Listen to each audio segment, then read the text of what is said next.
with popular movements, whether it was in Oxford or in Baltimore, in New York. He is someone who is not afraid, an academic who is not afraid to get out and talk to ordinary people, ordinary militants, and talk about the situation. Because he's not just interested in enlightening us, but also in changing the world. So, having gone on too long, with no further ado, we have David Harvey talking, I think, about his book, The Enigma of Capitalism, though he seemed unsure what he's going to talk about 10 minutes ago, so it could be anything. David Harvey.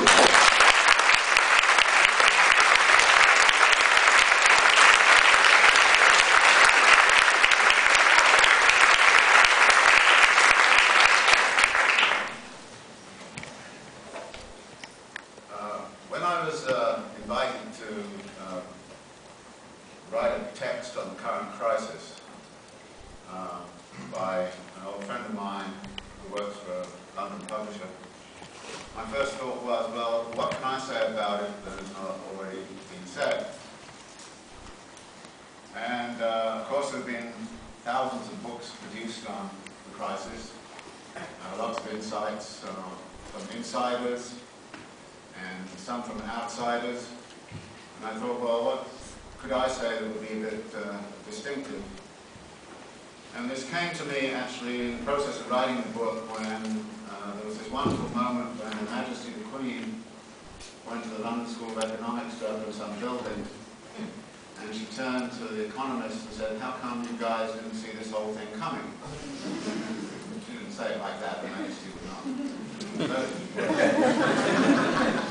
But, you know, she being a feudal monarch, I guess, demanded an answer. It's the kind of question that I would have of them, but they wouldn't listen and wouldn't bother to answer me, or you for that matter. So the British Academy put together a whole group of top economists and the Governor of the Bank of England and all that kind of thing, and they deliberated seriously for 6 months or more, and then they wrote Her Majesty a letter in which they said, well, we were working very diligently on all the bits and pieces of how the economy works, and we were really doing a very, very good job, people dedicating their lives to this, but somehow or other in all of this we missed something called systemic risk. And that immediately alerted me, and I thought, well, what do they mean by systemic risk? And just recently, about 2 months ago, the IMF produced a paper in which it said the study of systemic risk is in its early stages.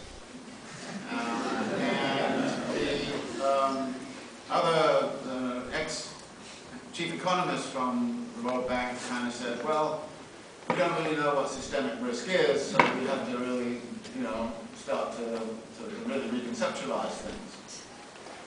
Now, to me, of course, systemic risk is probably the most important thing you should be looking at in any situation. And to me, translated into my language, systemic risks means the internal contradictions of capitalism. So I thought I might try and save the IMF a lot of trouble by presenting a very simple volume which would explain to them what systemic risk under capital was all about. And to my astonishment, about 3 weeks ago, I got a rather nice review from the book section of the IMF in-house document.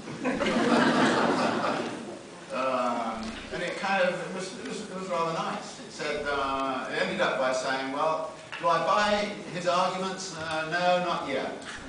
But should you buy this book? Definitely yes. So my hope is that I'm going to convert the IMF into understanding the internal contradictions of capitalism. So, but my own aim out of this was to actually exploit the occasion of this particular crisis to reflect a little bit on why capital is so crisis-prone in general, and then try to resituate this crisis against, if you like, a general interpretation of crisis formation under capitalism. Now this turned out to mean that I had to do this in a rather simplifying way, and in simplifying things I found myself having to sort of brush aside a lot of the sort of convoluted and sometimes complicated thickets of Marxian arguments about this and that and that and this. And the result is a sort of stripped-down version of what I think Marxian thinking should be talking about in these times, and it's rather different from some of the other presentations that you might hear or understand. And there are three, I think, major modifications that I had to make before I could go ahead. The first was I had to actually reinterpret all of Marxian crisis theory. Typically that's been locked down into sort of a controversy over whether you should be talking about a profit squeeze, or whether you should be talking about a falling rate of profit, or whether you should be talking about an underconsumption crisis, which most Marxists would dismiss as being too Keynesian for comfort, so you can't talk about that. I had to push that all aside and actually come up with a system of thinking about what I call the blockages and potential crisis points in the circulation process of capital, and you can identify a whole number of these, any one of which can produce a crisis. And sometimes you get a crisis which looks like an underconsumption crisis, sometimes you get one that looks like a profit squeeze crisis, and others it looks like a sort of a technologically driven aspect of crisis. But in other words, I was driving to the point of saying there is no one singular notion of crisis we can point to. There is a system which has a whole series of blockage points, and each one of them is crisis prone, and I'll get back to what that means in a minute. This has not been terribly well received by many Marxists, and I can understand why. I mean, if you spent 30 years of your life arguing for a falling rate of profit theory, you try and squeeze the current crisis into the falling rate of profit theory, and frankly I don't think it works, and I think that when I come along and say, well, of course it doesn't work, people don't feel very happy about that, so, you know, there's some criticism. The second area that I had to reflect upon is the notion of the proletariat and agencies of political transformation. And I've always taken the position that I thought this notion that somehow the proletariat was confined to factory labour, which was creating, of course, amongst North American Marxists the real difficulty, the problem that a lot of factory labour was disappearing, so the proletariat was disappearing before their eyes, and then they were left with no agent to actually create historical change. And this, of course, has been a very important transformation in American life. I was reminded of this the other day when I was in Baltimore, and I met a steel worker who was still working at Bethlehem Steel, and he reminded me that back in the late 1960s they employed 37,000 people at Bethlehem Steel. And actually at that time, if we wanted to do anything politically, we would go to the Steelworkers Union, and if we had good relations with the local president of the Steelworkers Union, you could get a hell of a lot done. So it was a very interesting kind of moment. Well, now there are about 2,500 people working at Bethlehem Steel, and the whole plant is going to be closed on November the 7th. So, you know, that's what I mean by the proletariat disappearing. But I never felt comfortable, even in those days, of saying, well, that's where the real action is. I mean, I was interested not only in factory labour, but in, for example, all those people who are engaged in city building and city maintenance.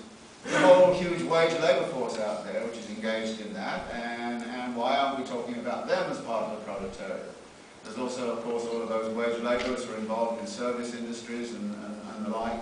So it always seemed to me that the conception of the proletariat was too narrow, really to work very well in terms of analysis. And secondly, I thought that the emphasis on the point of production, which is fundamental, particularly in a lot of theoretical Marxism, missed the point that a lot of politics occurs in the residency space, and that therefore I'd always tried to talk about class formation, both in the residency and also in the place of production. So for me, that had always been the case, but in this book I decided to come right out front and say, hey, forget about that, all that sort of usual kind of rhetoric about the proletariat in motion in the factories. Well, yeah, you may see some of that in China, but that's not what's going on around us, and in any case it's just not an adequate way to look at things, so I had to reformulate that, which again doesn't make great friends for you amongst the Trotskyist parties and the like.